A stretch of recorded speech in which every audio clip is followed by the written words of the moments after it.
नमस्कार साथियों, जैसा कि हमने पिछली वीडियो में रेखाओं की स्थिति और रेखाएं कैसी होनी चाहिए इस चीज की चर्चा की थी। रेखाएं पतली या मोटी होनी चाहिए इस चीज की चर्चा की थी। उससे पिछली वीडियो में हमने मुख्य सभी रेखाओं की चर्चा कर ली थी। आज इस वीडियो में मैं आगे बढ़ते हुए क्रमबद्ध तरीके से एक एक रेखा का डिटेल एनालिसिस, उनके संकेत, उनकी स्थिति, शुभ चिन्ह, काल, प्रभाव सबकी चर्चा करूंगा। तो आज सबसे पहले हमारे जीवन को सबसे ज्यादा प्रभावित करती है जीवन रेखा, उसकी चर्चा करता हूं। जीवन रेखा हमारी मुख्यतः इस मूल से प्रारंभ होती है। ऊपर हमारा गुरु पर्वत को छोड़ती है, नीचे मंगल पर्वत को। यहां से प्रारंभ होके ये मणिबद्ध तक पहुंचती है। ये हमारी जीवन रेखा, ये शुक्र पर्वत का निर्माण करती है। अब जीवन रेखा हमारे उम्र, आयु को मुख्यतः दिखाती है। और भी कुछ रेखाएं हैं जीवन रेखा के साथ में उनको भी देखना होता है, जैसे हृदय रेखा या कोई दीप वगैरह है, जिसकी मैं पूर्णतः इस वीडियो में चर्चा करूंगा।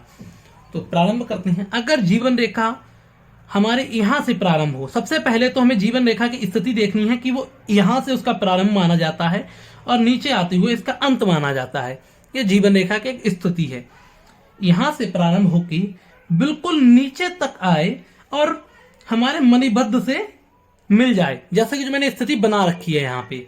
तो मुख्यतः हम मानते हैं कि उम्र लगभग 90 वर्ष, 90 की उम्र में व्यक्ति पहुंचेगा। उसके लिए मुझे हृदय रेखा भी थोड़ा देखना पड़ेगी। ये जो रेखा होती है ये भी देखना पड़ेगी, लेकिन अगर ये इस पे कोई भी अशुभ चिन्ह नहीं है तो 90 तक पहुंचेगा। उसी के हिसाब से अगर ये जीवन रेखा आगे बढ़ते हुए किसी के अंगूठे के अंदर मुड़ गई है, इस तरीके से ये आई और अंगूठे की तरफ मुड़ गई, नीचे मणिबद्ध को टच करते हुए कुछ इस तरीके की स्थिति, थोड़ा इससे भी आगे चली गई, तब हम मानते हैं कि ऐसा व्यक्ति शताब्दी, 100 वर्ष, अगर और स्थितियां भी शुभ हैं, 100 वर्ष की आयु को टच करेगा। उसके अलावा एक सबसे मुख्य बात होती है, कई बार जीवन रेखा इस तरीके से ना प्रारंभ होके कुछ इस तरीके से, ये लगभग हर 100 में 2-3 व्यक्तियों के हाथ में मिल जाएगा इस तरीके से। ये बाकायदा गोलाकार होना चाहिए, कोई इसमें रेखा नहीं हो, इस तरीके से गोलाकार हो। बृहस्पति से या फिर शनि से, सूर्य पर्वत से या फिर हमारे बुध पर्वत से या फिर मंगल से, इस तरीके से, या फिर इस तरीके गोलाकार स्थिति होनी चाहिए। इस तरीके की रेखा ना हो बल्कि गोलाई लेते हुए इस तरीके से अगर रेखा निकलती है। अगर बृहस्पति पे है तो हमारे ग्रंथ इसको 100 वर्ष की उम्र, अगर शनि पे है 110 वर्ष, सूर्य पे है तो 120 वर्ष की उम्र बताते हैं। यह बहुत ही ज्यादा रेयर कंडीशन है।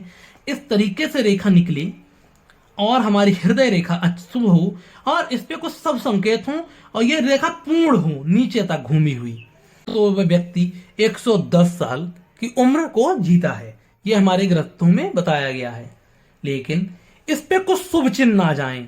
अगर कोई बृहस्पति से रेखा निकली और बृहस्पति पे इस तरीके से कोई शुभ चिन्ह आ जाए, स्वास्तिक आ जाए, शंख का चिन्ह आ जाए, इस तरीके से कमल का चिन्ह आ जाए, बहुत ही शुभ चिन्ह है। उसके बाद रेखा पूर्ण हो गई हो तो 100 वर्ष कम से कम जिएगा। ये तो 3 स्थितियां हुई। चौथी स्थिति हमारी जो है उसमें बताते हैं कि अगर जीवन रेखा ऊपर से तो प्रारंभ हुई है, लेकिन वह केतु पर्वत, जैसे कि मैंने पिछली वीडियो में चर्चा की थी, केतु पर्वत, ये जो हमारा पर्वत है, ये जो पर्वत है, ये यहां पे आ जाए जीवन रेखा, ये नीचे मणिबद्ध पे ना जाके केतु पर्वत पे समाप्त हो, इस तरीके से आए, केतु पर्वत पे समाप्त हो, ये बहुत ही शुभ रेखा है। केतु हमारा मोक्ष का कारण है। उसके अलावा अगर उस व्यक्ति के हाथ में कुछ शुभ ऐसे चिन्ह हो, स्वास्तिक हो गया, कमल हो गया, शंख हो गया, या कुछ और शुभ चिन्ह हो, जीवन रेखा पूर्ण हो, केतु पर्वत पे आके समाप्त हो, ऐसे व्यक्ति को मोक्षदायक जीवन मिलता है। उसको मोक्ष मिल जाता है, उसको बार बार जन्म लेने नहीं पड़ता। मुख्यतः ये देखा गया है, ऐसे व्यक्ति को मोक्ष मिल जाता है, बहुत ही शुभ होता है। ये आध्यात्मिक चिन्ह है। केतु पर्वत पे उसका जीवन रेखा समाप्त हो रही है, इससे ज्यादा शुभ स्थिति नहीं हो सकती। उसके अलावा जीवन रेखा होनी कैसी चाहिए? किसी किसी की जीवन रेखा बहुत मोटी, जैसे ये जीवन रेखा आ रही है, ये बहुत मोटी हो जाए इस तरीके से, लग रहा है दो रेखाओं का समावेश हो गया, इतनी मोटी हो, फिर ये कहीं भी जाए ये रेखा अच्छी नहीं है, क्योंकि ऐसा व्यक्ति कार्य प्रारंभ तो करेगा, समाप्त नहीं करेगा, बहुत ही आलसी होगा, असफल रहेगा। या फिर यही जीवन रेखा बिल्कुल बहुत ही पतली हो जाए, जैसे मैं अभी बना रहा हूं, ये जीवन रेखा कुछ इस तरीके की जैसी अभी दिखाई दे रही, एकदम पतली हो, फिर ये कितनी भी शुभ हो, ऐसे व्यक्ति पूरे जीवन भर प्राण आयु बहुत ही उसकी कमजोर रहेगी, जल्दबाज रहेगा, स्वस्थ नहीं रहेगा। ये तो जीवन रेखा के मुख्य मुख्य संकेत हुए। अब मैं बताता हूं कि जीवन रेखा में और क्या होता है। आपने बहुत ही कुछ व्यक्तियों के हाथ में देखा होगा, प्रारंभिक जीवन में जीवन रेखा इस तरीके से प्रारंभ ना होकर यहाँ पे 2 या 3 ऐसी चिन्ह बना लेती है, इस तरीके से त्रिभुज या 2 लकीरें या 3, इस तरीके। ये स्थिति एक शुभ है, जीवन रेखा पूर्ण हो रही है, यहां से प्रारंभ होती है, तो ये सीधे सीधे शुभ चिन्ह है और ये प्रगति को दिखाता है। ऐसा व्यक्ति पूरे जीवन में अपने प्रगति रहेगा, निरोगी रहेगा। लेकिन अगर ये चिन्ह बढ़ के बहुत सारे हो जाएं और ये गिन भी ना मिले, बहुत पतले पतले चिन्ह हो जाएं, ये सीधे सीधे रोगी, ऐसा व्यक्ति रोगी रहेगा, प्राण शक्ति की कमी रहेगी, बचपन उसका रोगग्रस्त रहेगा। ये तो जीवन रेखा कैसी बनती है, क्या बनावट है, कैसे कैसे निकलती है, उसकी स्थिति हो गई। अब मैं आगे चर्चा करता हूं कि जीवन रेखा पर क्या अशुभ चिन्ह आ जाते हैं। तो अशुभ चिन्हों की जब मैं चर्चा करता हूं, सबसे पहले तो मैं जीवन रेखा कहता हूं, अगर किसी की जीवन रेखा अच्छी प्रारंभ हुई है यहां से और जा रही है, लेकिन बीच में कहीं पे क्रॉस का चिन्ह, इस तरीके से गुणा का चिन्ह आ जाए, स्पष्ट दिखाई दे, तो ये मृत्यु तुल्य चिन्ह है। हमें तुरंत अपना दूसरा करतल देखना चाहिए, दूसरा हाथ देखना चाहिए, देखना चाहिए अगर दूसरे हाथ पे भी ऐसा क्रॉस का चिन्ह या फिर इस तरीके से रुकावट चिन्ह या यब का चिन्ह, या जिसको हम दीप बोलते हैं, दीप का चिन्ह आ जाए, यह बहुत ही खराब स्थिति है। या तो ये मृत्यु तुल्य चिन्ह है, या फिर उसको बहुत ही ज्यादा गंभीर बीमारी होगी जिससे वो लड़कर बच के आएगा। बिल्कुल ये बहुत ही ज्यादा खराब स्थिति, इसको हम शास्त्रों में अकाल मृत्यु ही मानते हैं। जरूरी नहीं है कि अगर ये चिन्ह नहीं है, दूसरी स्थिति बनती है, किसी की जीवन रेखा पूर्ण ही नहीं है, जीवन रेखा प्रारंभ हुई यहीं पे खत्म हो गई, ऐसा अक्सर हो जाता है। तो ऐसा नहीं कि व्यक्ति के जीवन यहां समाप्त हो गया है, ये उसका चिन्ह नहीं है, यहाँ पे अशुभ चिन्ह नहीं होना चाहिए, जीवन रेखा समाप्त हो गई थी, ये हमें यही मानना चाहिए हमारी जीवन रेखा पूर्ण है। शास्त्रों में सीधे सीधे बोला गया, रेखा ना होना रेखा होने के बराबर ही है। अगर ये इस तरीके से है तो आयु उतनी ही लंबी होगी जितनी है, किसी किसी के जीवन रेखा होती ही नहीं है। ऐसा व्यक्ति ऐसा तो नहीं है कि जी नहीं रहा है, यह उसका संकेत नहीं है कि जीवन रेखा छोटी है या बड़ी है, इस तरीके की है, इसका मतलब उसके जीवन में कोई दिक्कत नहीं है, स्वास्थ्य अच्छा रहेगा, कोई परेशानी नहीं है। लेकिन जीवन रेखा उसकी चल रही थी और बीच में से टूट जाए, जैसे ये टूट गई है यहाँ पे, इस तरीके से जीवन रेखा बीच में खत्म हो जाए, तो ये उसको कठिन परेशानी देगा, अस्वस्थ जीवन देगा। जब से ये जीवन रेखा टूट जाएगी, उस अवस्था में, उतनी अवस्था में उसका लगातार गंभीर स्वास्थ्य रहेगा, स्वास्थ्य अच्छा नहीं रहेगा।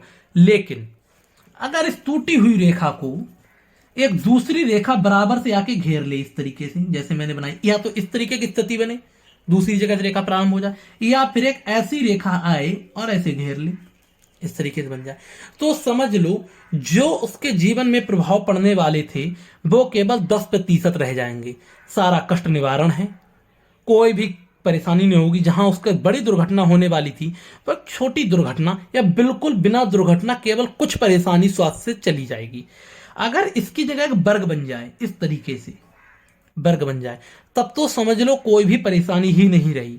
इसको हम पूर्ण रेखा ही की तरह मानेंगे। इस तरीके से वर्ग के अंदर जो भी अशुभ संकेत होते हैं वह पूर्णता दोष खत्म हो जाता है। यह बहुत ही शुभ चिन्ह है वर्ग बनना, इसीलिए अगर किसी के वर्ग बन जाता है तो समझ ले कि उसके सारे कष्टों का निवारण हो गया है।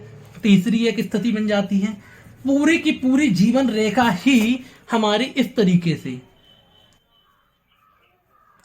डॉटेड है, कटी हुई है, ये सीधे सीधे बताती है पूरा जीवन उसका अस्वस्थ रहेगा, पूरे जीवन में कोई ना कोई कष्ट लगा रहेगा, बचपन से ही बीमार रहेगा, हमेशा बीमार रहेगा। आयु तो लंबी होगी अगर ये नीचे तक है और हमारी हृदय रेखा शुभ है, दूसरे शुभ संकेत हैं, लेकिन बीमार रहेगा। हार्ट डिसीज हो सकती है, मधुमेह हो सकता है, ये ऐसी बीमारियां जो लाइलाज हैं, पूरे जीवन चलती हैं। जैसे मधुमेह हो गया तो ये उसको दिखाती हैं।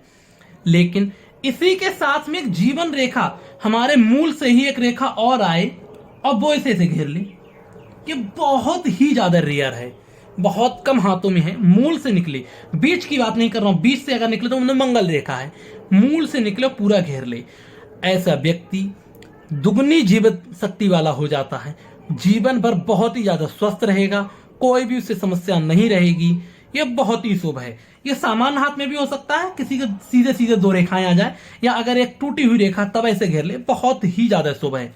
या अगर किसी व्यक्ति की जीवन रेखा मध्य से प्रारंभ हो गई है, शुरू से नहीं है, ऐसा व्यक्ति भी बहुत स्वस्थ रहेगा, कोई भी परेशानी नहीं होगी। ऐसा नहीं है कि व्यक्ति अस्वस्थ रहेगा, हाँ उसका प्रारंभिक जीवन संघर्षपूर्ण रह सकता है, ये बात तो हुई। आज मैंने जीवन रेखा की मुख्य बातें बताई हैं, आने वाली पार्ट 2 में इसके बताऊंगा और क्या क्या कारक हैं जो हमारे जीवन रेखा को दोषपूर्ण बनाते हैं, उनका निवारण क्या है, दूसरे पार्ट में बनाऊंगा। वीडियो ज़्यादा लंबी हो रही थी। मैं चाहता हूं आप कमेंट सेक्शन में आएं, अपने प्रश्न छोड़ें, आप जो सीख रहे हैं वो छोड़ें, चैनल को सब्सक्राइब करें और दूसरों को इस वीडियो को अवश्य शेयर करें। मैं चाहता हूं आप सभी हमारे पुरानी जो ग्रंथ थे, पुराने जो हमारा विज्ञान था, हस्तरेखा विज्ञान, उसको सीखें। धन्यवाद।